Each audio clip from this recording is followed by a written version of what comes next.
Kami kelompok mahasiswa Universitas Bakri telah melakukan kajian singkat dengan tema Praktik Entrepreneur Leadership pada satu perusahaan yang bergerak di bidang industri kertas, yaitu PT Tanjung Enim Lestari Pulp and Paper. Kami melakukan survei dengan kuesioner dan wawancara. Kajian ini dilakukan di bawah bimbingan Dr. Urip Sodewo Widodo. Berikut adalah PT Tanjung Enim Lestari Pulp and Paper. Next. Profil dan sejarah. PT Tanjung Enim Lestari Pulp and Paper adalah produsen kelas dunia dengan kualitas produk yang tinggi dan pasar pabrik pulp yang ramah lingkungan. Didirikan pada tanggal 18 Juni 1990, konstruksi dimulai pada pertengahan 1997 dan operasi komersial dimulai pada bulan Mei 2000. Pabrik tersebut terletak di area seluas 1.250 hektar di Desa Banuayu, Kecamatan 4 Puteledangku, Kabupaten Muara Enim, Provinsi Sumatera Selatan, Indonesia. PT Tanjung Enim Lestari Pulp and Paper atau disingkat sebagai TEL. TEL adalah perusahaan penanaman modal asing. Marubeni Corporation Jepang sebagai sektor industri objek vital nasional atau OVNI yang dicanangkan oleh Menteri Perindustrian pada tahun 2014. Pabrik tersebut memiliki kapasitas produksi pulp pasar sebesar 490.000 ADT per tahun. Saat ini, pabrik memiliki 1.600 karyawan dan tenaga kerja pendukung bersama-sama di mana 80% dari mereka adalah penduduk Sumatera Selatan. Next. Oke, selanjutnya untuk jumlah karyawan PT TEL itu ada 5.000 karyawan dan kita mewawancarai 4 orang karyawan mereka dan kita menyebarkan kuesioner di perusahaan tersebut sebanyak 33 kuesioner.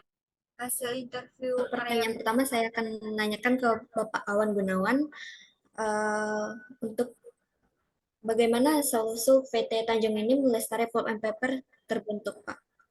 Awal mula PT TEL terbentuk, awalnya itu dia merupakan saham gabungan antara PT Barito dengan PT Marubeni Group atau disebut dengan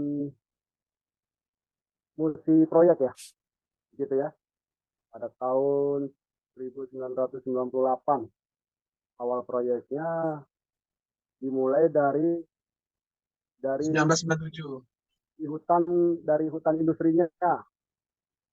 Sudah itu merangkap dengan pabriknya, industrinya di lokasi Muara Enim, Sumatera Selatan. Awalnya itu dari Pak Kasmaryadi, itu bagaimana PT TEL bisa bersaing di pasar.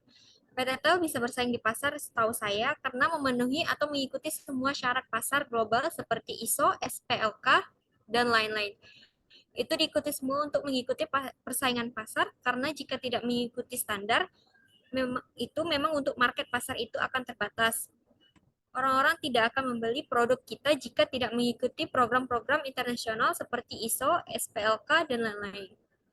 Oke, selanjutnya dilanjutkan oleh Ratu Alfiah.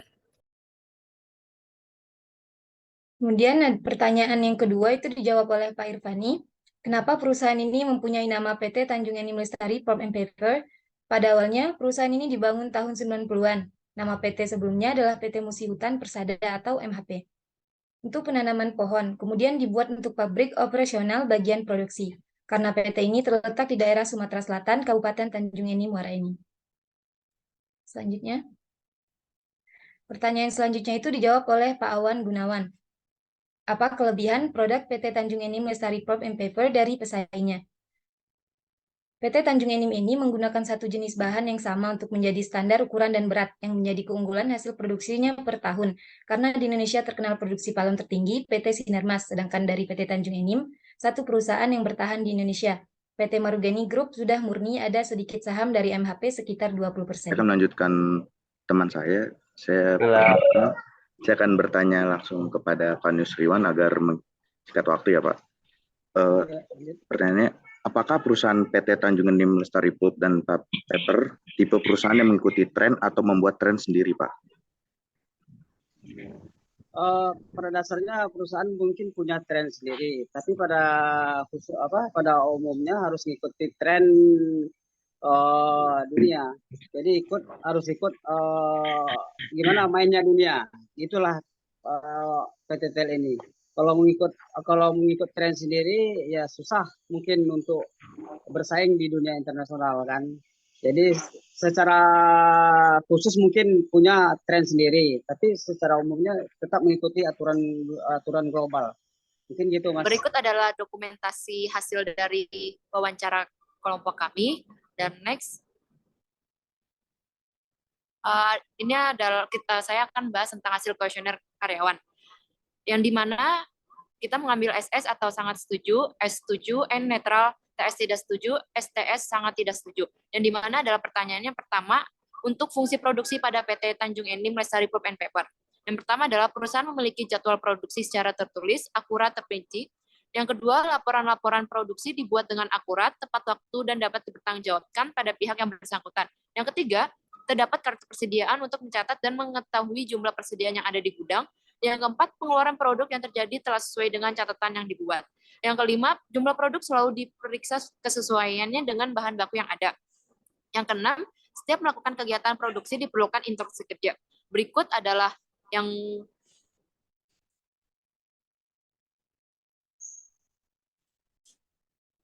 kedua adalah produktivitas kinerja karyawan PT Tanjung Enim Lestari Pulp and Paper, yang dimana sama SS itu sangat setuju, S setuju, N netral, TS tidak setuju, STS sangat tidak setuju.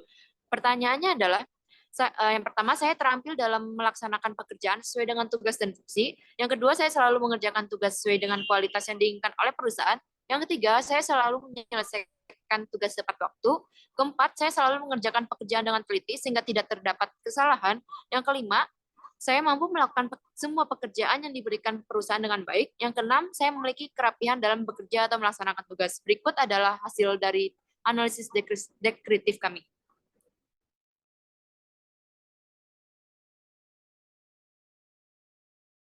Selanjutnya dari hasil pengisian kuesioner oleh 33 karyawan PT Tanjung Enim Lestari Pulp and Paper, kita bisa lihat di sini dari 1 sampai pertanyaan 6 itu mempunyai jawaban rata-rata adalah netral sampai setuju. Sedangkan 7 sampai 10 juga sama, netral dan setuju. Sementara di pertanyaan 11 rata-rata mempunyai jawaban sangat setuju yang cukup banyak, dan juga di pertanyaan 12 mempunyai jawaban yang cukup banyak di sangat setuju dan setuju.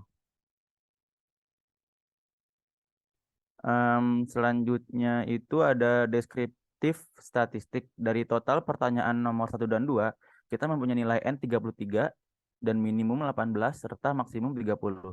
Sehingga kita bisa mendapatkan min di pertanyaan 1 itu 23,21, sedangkan di pertanyaan 2 23,76. Lalu standar deviasinya di pertanyaan 1 itu adalah 2534 dan di pertanyaan kedua adalah 2883, sehingga totalnya adalah minnya 23,73 dan standar deviasinya adalah 2886 dan valid and least wise-nya 33.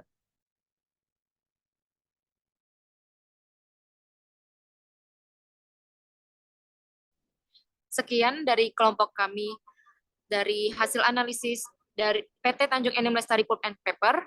Kurang lebihnya mohon maaf. Wassalamualaikum warahmatullahi wabarakatuh. Bye-bye.